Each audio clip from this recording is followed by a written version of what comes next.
Time, Jan Igna of Romania blows the whistle and brings to an end a highly satisfactory first half, not for this man, Guy Thys, the manager of the Belgian team, but certainly from an Irish point of view.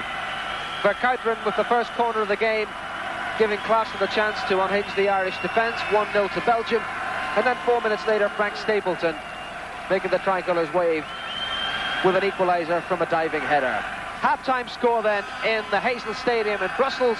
Belgium 1, Republic of Ireland 1. We'll take a break and be back with more. Up to date with any scores that will happen as that game progresses. It's 1-1, of course, in Brussels, and I think, Liam, a fairly satisfactory start from our point of view. Yes, with the exception of the goal we conceded, it's a good professional performance from the players. I think they're putting the Belgian defence under pressure, knocking early balls in, and there were 2 or 3 occasions where they looked decidedly unhappy there, the Belgians. But before we actually look at the Irish goal, John, your immediate response to that first half performance? I thought the game was a little bit scrappy. I don't think the Belgians are playing well. I think the Irish team can win the match. I think the Belgians are getting a little bit of a reaction from the World Cup in that they're playing an awful lot in midfield without getting an awful lot of players into the box. And that is usually a sign when players have had a good World Cup, they're showing a little bit what they can do. And I think they're over-elaborating a little bit too much. Well, of course, they got a dream start after 13 minutes. Well, let's look at that goal, Liam, and that really was a scandalous defence from the point of view of the Irish team, wasn't it? Yes, I think you'd have to put that goal down to Chris Hughton. He was nearest man, he's on his line there, and he should have reacted much quicker than that. He was still holding the post and stretching out his right leg. If you see it now in replay, and it was a very simple goal, and everybody covers the near post, you know. It'd be interesting to see who was marking the fella just before the kick was taken, because I think somebody left the fella just as the boy was kicking. I know who Houghton was on the post. I was not showing it from behind the goals.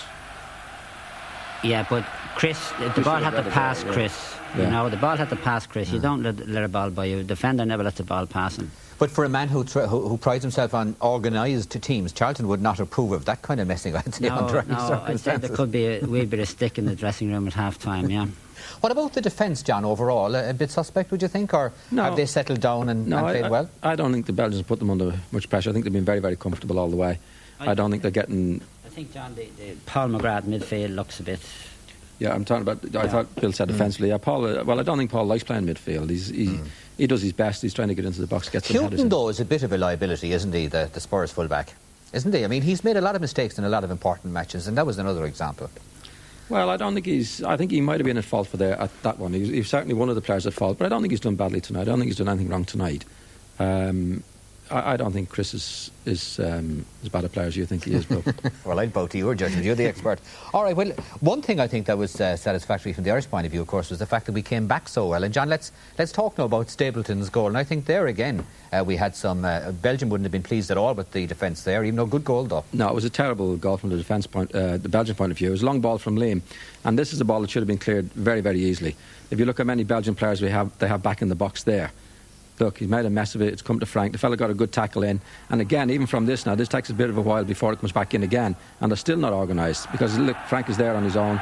And that's very, very bad play from the Belgians' point of view. But a very good header and a very good cross from Galvin and a good header from Frank Stapleton to finish it off. And those are the chances you've got to take there. The kind of chances we haven't been taking up to now, in a sense, really. Yeah. Well, I don't know if we've had so many of them, but, you know, that's really been the best chance of the game from the Irish point of view, and Frank has taken it very well. Liam? Yeah, no, it's just, you won't see it here, but there was earlier when Frank got on the ball just before that, one of the Belgians actually stood back and let one of our lads get control of the ball, you know. They look a bit dodgy in the middle of the back. What about the point that Ray Tracy made there, that they're not used to, Belgium aren't used to a team coming at them and hitting in the ball as early as that? Well, we're not really coming at them. What we're doing is we're hitting early balls in, up to the 2 front runners, and it might be that is what's upsetting them. Well, I'm inclined to think I was expecting Belgium to have a reaction after the World Cup. Most teams do. Yeah. But even the team that wins it normally has a terrible year after it. And Belgium stayed there right to the death in the World Cup, and I think they're paying for it tonight. And I think we can get the result we want tonight. Well, what about... There was a number of people on trial tonight. Stapleton has done well. What about Brady, John? Well, you know, we read in the paper that Liam was going to play further forward, but he hasn't done tonight. He's played really on the left-hand side of the field, which was his old position. And I think every time he's got the ball, he's been our most constructive player. He's carried midfield because Paul is out of position there. He looks unhappy and he's not playing well. He was supposed to play in front of the back four, we understood. In fact, he was getting up for cross balls there at some stage because he just doesn't know how to play that position.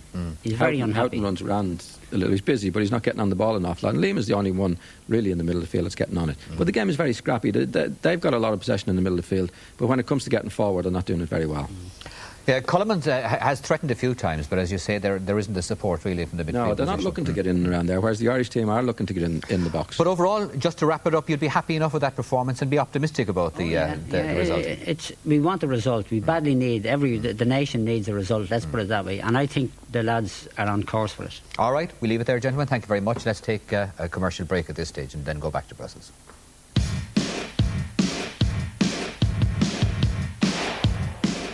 I wouldn't have thought they'd have been too pleased with their first half performance and may well adjust. I'd say the manager would be very unhappy with that, and the only danger now to the Irish team is that he gets in and gets a grip of them and they get a grip of themselves to go out and play a lot better. I think Belgium can play a lot better and I think their approach can be a lot better than it is.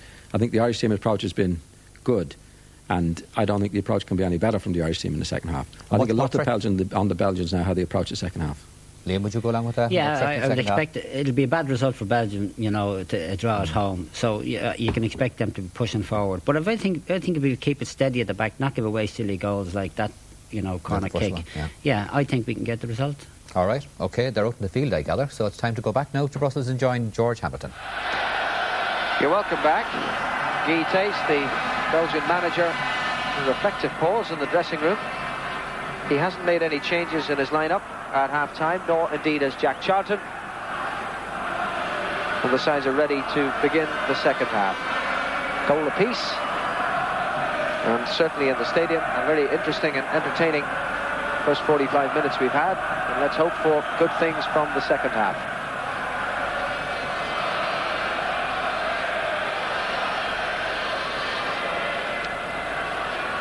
Ireland playing left to right then in the second half.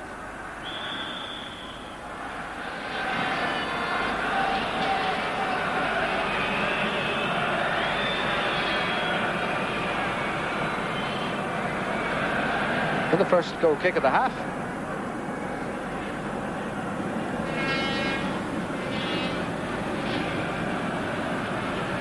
Jean-Marie Trapp.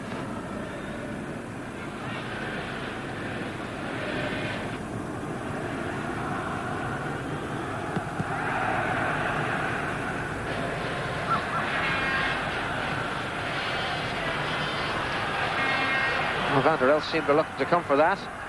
Cleared in the end by Kleisters.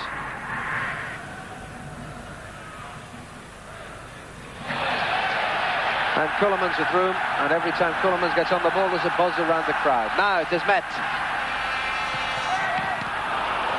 Knocked away by Moran, not precisely where he wanted to put it, but knocked away nonetheless.